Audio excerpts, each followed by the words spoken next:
On poursuit les tests et cette fois-ci, on va tester un traitement asynchrone en utilisant wait_for et act. Alors, on va tester le fetch, on va le faire juste en dessous. On pourrait très bien faire un describe, hein. Je vous laisserai le faire. Donc là, on va tester le fetch. Puisqu'on a bien une action de fetch, vous allez voir, dans le composant, on a bien ce fetch ici qui sert donc à faire la requête. On a un URL qui est placé plus haut et on fait bien un fetch pour faire notre requête ici. Await fetch.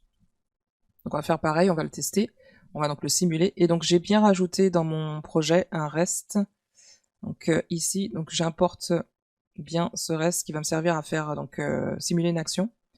Donc je vais faire REST get et l'URL, donc je vais reprendre exactement le même que j'ai ici, mon URL. Et par contre là je vais préciser une requête, c'est-à-dire que cette URL va prendre un paramètre qui va servir à faire la query, et là je vais mettre fast. Donc c'est-à-dire que je vais chercher tous les films qui avec le mot-clé fast, et donc il va retourner dans le callback cette fonction fetch, comme on connaît déjà, donc c'est request, la réponse, et le contexte. Le contexte, ça va correspondre à tout ce qui est réponse et statut de la réponse suite à la requête. Donc là ici on va spécifier, on va retourner la réponse avec un contexte qui va correspondre à une réponse qui sera donc statut. Donc notre requête aura bien abouti puisqu'il aura un status code 200. Bah, après ça, on va pouvoir tester qu'on a bien une liste de films qui correspond à fast.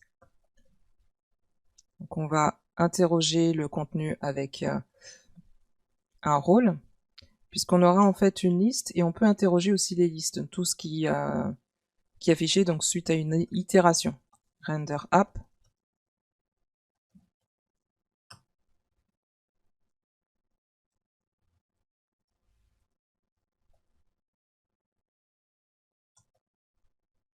Et donc on va tout simplement vérifier qu'il soit bien dans le document.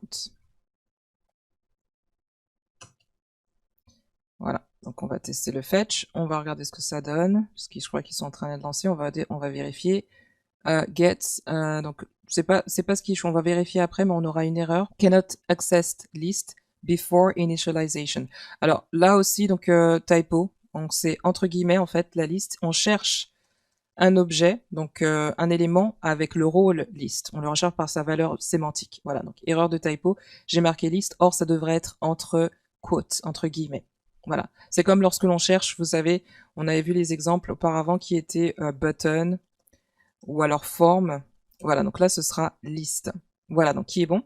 On avait un warning parce qu'en fait, ce qui est bien, c'est que le warning qu'il nous a donné, on va faire exactement pareil, on va copier. Donc en fait, les params, ici, donc on a un usage qui est redondant. C'est-à-dire que on pourrait très bien spécifier les params par ce moyen-là. Donc dans le corps de notre requête ici, voilà, on va le faire spécifier comme ça, plus on n'aura plus l'erreur. Par contre, je vais enlever ici, on n'aura plus l'erreur. Voilà, donc là ça passe et on n'a plus le warning. Voilà, donc corriger déjà ça. Donc ce qui est bien, c'est qu'il nous donne aussi pas mal de feedback à l'intérieur même donc du test. Et on va également tester que on peut soumettre une requête. Donc on va pas juste vérifier que ce soit ici, donc présent, donc les éléments. On va tester après avoir fait une action qui est de soumettre. Donc je vais mettre act submit.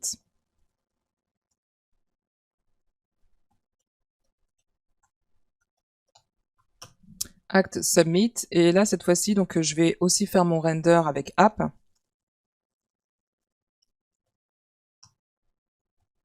Et je vais utiliser, donc en résultat, j'aurai mes tests, j'aurai mes méthodes utilitaires qui vont permettre de tester en interrogeant avec le test ID, également pareil en interrogeant avec le contenu, getByText. Voilà. Et ce que je vais interroger, donc c'est le form, getByTestID, donc j'ai bien rajouté un ID sur mon form. Donc là, pareil, c'est littéral. Ensuite, on va simuler que l'on fasse une requête, et ça va être avec await_act. Étant donné que c'est asynchrone, donc lorsque l'on soumet notre formulaire, donc ça va tout de suite lancer une nouvelle requête. Ça va être un traitement asynchrone, donc c'est pourquoi on précise await. Et après ça, je vais faire fireEvent et submit, et passer en paramètre donc le form que j'aurai interrogé. Suite à ça, qu'est-ce qui va se passer? On s'attend à avoir un loading, comme on a vu dans notre exemple. Alors, on va reprendre ici le fonctionnement de submit. Normalement, donc, il nous fait set loading. Que l'on place, je pense, on le place où? Ah, il est loading, c'est au début. Loading, c'est dès le départ.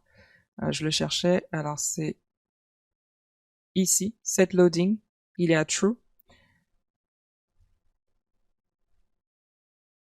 Donc set loading au départ est toujours à true. Reset, on le fait ici, on le lance ici, donc il est dans sa propre fonction, donc on va d'abord reset pour mettre loading à true. Et ensuite, on fait notre requête suite à ça, donc ça passe à false. Ok. Donc en principe, on devrait avoir d'abord le texte avec getByText, on va aller le rechercher, qui correspond à loading, ou cette fois-ci je vais mettre sous forme de chaîne littérale. Loading, 3 petits points. Et on vérifie qu'il soit bien dans le document. Voilà, donc on teste ça, act submit, ça passe, non ça passe pas, je dois avoir une typo quelque part. C'est généralement le cas lorsque ça échoue. Await act, ah oui, donc là, lorsque l'on est dans le cas de await, il s'agit de traitement asynchrone, donc on doit toujours avoir le mot-clé async placé avant la fonction. C'est de l'async await, l'asynchronous. C'est justement le sujet. Ok, donc l'autre test que l'on va faire, donc ça va être assez similaire à celui-ci. Donc cette fois-ci, on va vérifier que tout d'abord, oui, c'est loading, mais après, on aura également un résultat, donc c'est-à-dire le container. Donc ça, on va pouvoir le vérifier après avec render results, c'est-à-dire que je vais le faire juste en dessous. Donc je vais m'assurer que j'ai bien results. Jusqu'à présent, on n'a pas encore testé ce composant, l'affichage de celui-ci, donc c'est results. Et celui-ci, il aura également une réponse, donc on va faire comme on a fait juste au-dessus, on aura une réponse qu'on va lui transmettre en tant que prop. Je vais le placer là. Et pour cette réponse, par contre, bon, bah, ce sera pas null. On aura bien un tableau, même s'il est vide. En fait, l'objectif, c'est ici de spécifier qu'on a un objet, donc même vide, qui sera un tableau. Et donc, on va lui passer réponse en valeur. Ensuite, du coup, moi, je vais tester que mon container est bien présent dans mon document, puisqu'après qu'il y ait eu donc le traitement, donc on aura eu un certain temps de loading qui va apparaître. On va également tester que to be in the document. Et voilà pour le test de traitement asynchrone.